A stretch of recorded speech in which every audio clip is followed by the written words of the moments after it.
इस वीडियो में NCERT 10th class विज्ञान आगामी बोर्ड परीक्षा को ध्यान में रखकर मॉडल सेट सीरीज को कंटिन्यू रखते हुए आज हम लोग मॉडल सेट 3 करने वाले हैं। तो इस मॉडल सेट 3 में 45वें नंबर प्रश्न से हम लोग प्रश्न का उत्तर समझ के साथ प्रारंभ करेंगे। तो चलिए देखते हैं 46 नंबर प्रश्न। Pb plus CuCl2 arrow PbCl2 plus Cu उपयुक्त रासायनिक अभिक्रिया है। यहाँ प्रश्न पूछ रहा है कि कौन सी रासायनिक अभिक्रिया है। तो देखिए यहाँ कॉपर क्लोराइड अर्थात कॉपर के यौगिक से यहाँ Pb जो है इसे विस्थापित कर अपना यौगिक बना रहा है। तो यहाँ विस्थापन की अभिक्रिया हो रही है। तो उत्तर होगा विस्थापन अभिक्रिया ए।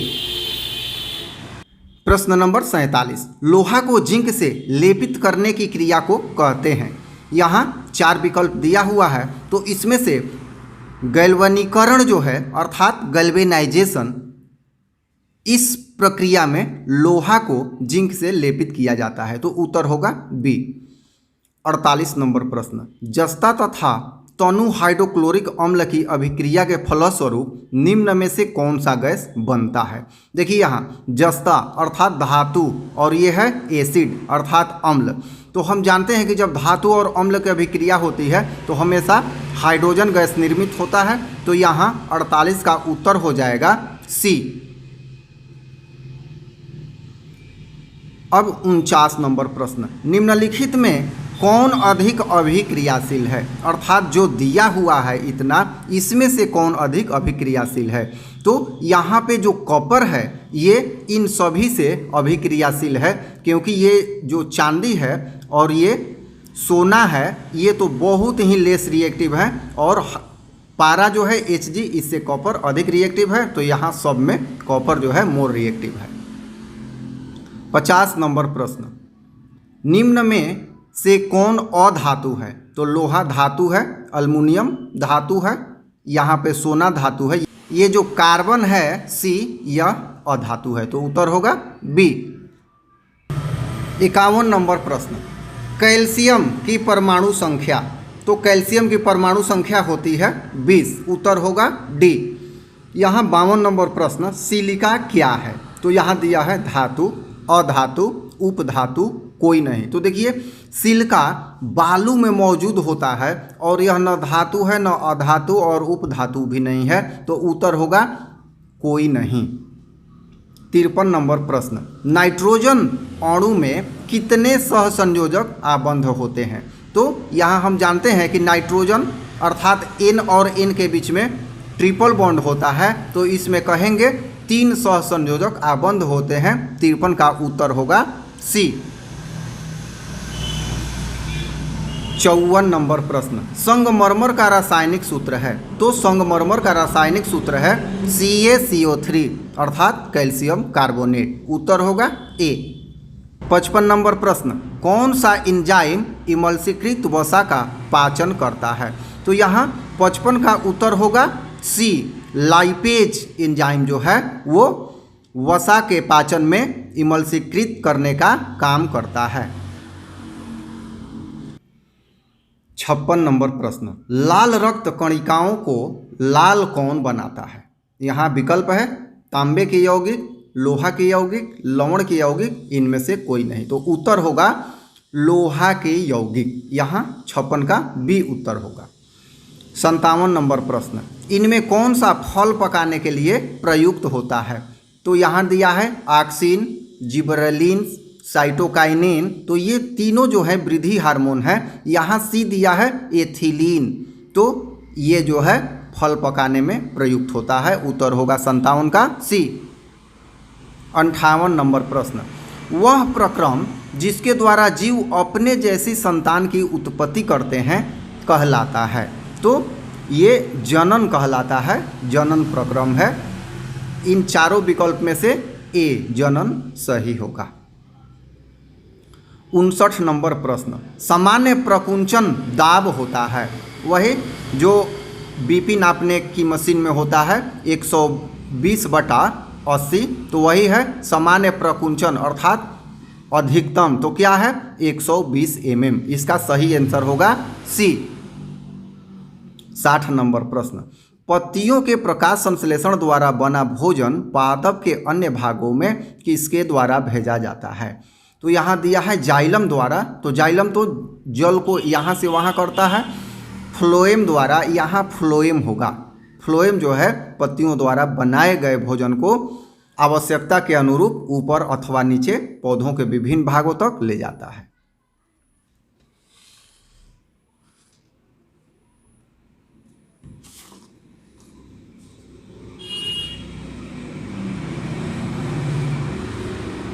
इकसठ नंबर प्रश्न, उस पौधे का नाम बताएं जो कलम द्वारा कायिक प्रवर्धन को प्रदर्शित करता है। देखिए कलम और कायिक प्रवर्धन का कलम एक विधि है। कलम का मतलब काट कर रोपना। तो यहाँ गेहूं नहीं होगा, धान नहीं होगा, गुलाब होगा। हम लोग जानते हैं कि गुलाब के तने को काट कर लगा देने से गुलाब का पेड़ हो जाता है। तो उत्तर होगा 61 का बी, गुलाब। 62 नंबर प्रश्न, कालाजार बीमारी किस रोगजनक के कारण होता है? 62 नंबर प्रश्न, यहाँ दिया हुआ है प्लाज्मोडियम, लेशमानिया, अमीबा। तो उत्तर होगा बी, लेशमानिया के कारण कालाजार बीमारी उत्पन्न होती है। 63 नंबर प्रश्न, निम्न में कौन सा द्विलिंगी पुष्प है? द्विलिंगी अर्थात उभयलिंगी एक ही है। तो यहाँ उत्तर होगा 63 का ए, गुलाब का पुष्प। लौकी नहीं होगा, पपीता नहीं होगा, यहाँ गुलाब का पुष्प द्विलिंगी पुष्प है। 64 नंबर प्रश्न, मानव में घ्राणग्राही स्थित होता है। तो घ्राण का मतलब सूंघना होता है। तो मानव में घ्राणग्राही तंत्र नाकों में संभव हो सकता है। 65 नंबर प्रश्न, हमारे शरीर की सभी ऐच्छिक क्रियाएं नियंत्रित होती हैं, अर्थात कहाँ से होती हैं? ऐच्छिक क्रियाएं प्रमस्तिष्क से, मेडुला से, पौन से और अनुमस्तिष्क से। तो यहाँ 65 का उत्तर होगा डी, अनुमस्तिष्क से।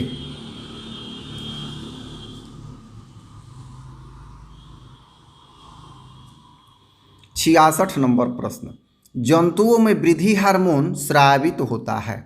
तो जंतुओं में वृद्धि हार्मोन पीयूष ग्रंथि से स्रावित होता है, क्योंकि अधिवृक्क से एड्रीनलिन स्रावित होता है और ओवटू ग्रंथि से थायरॉक्सिन हार्मोन स्रावित होता है। यहाँ पीयूष ग्रंथि से वृद्धि हार्मोन उत्तर होगा। 67 नंबर प्रश्न, आनुवंशिकता का सिद्धांत किसने प्रतिपादित किया? उत्तर होगा ए, मेंडल ने। 68 नंबर प्रश्न, स्त्रियों में लिंग गुणसूत्र होते हैं।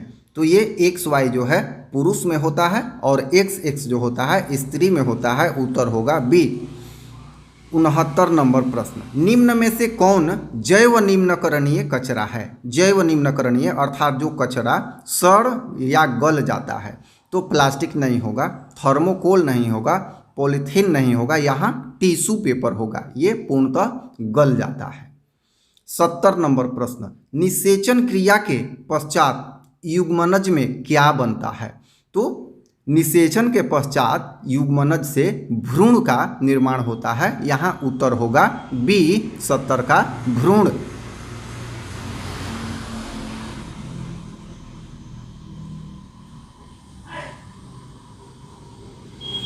71 नंबर प्रश्न, अवशेषी अंग का उदाहरण है।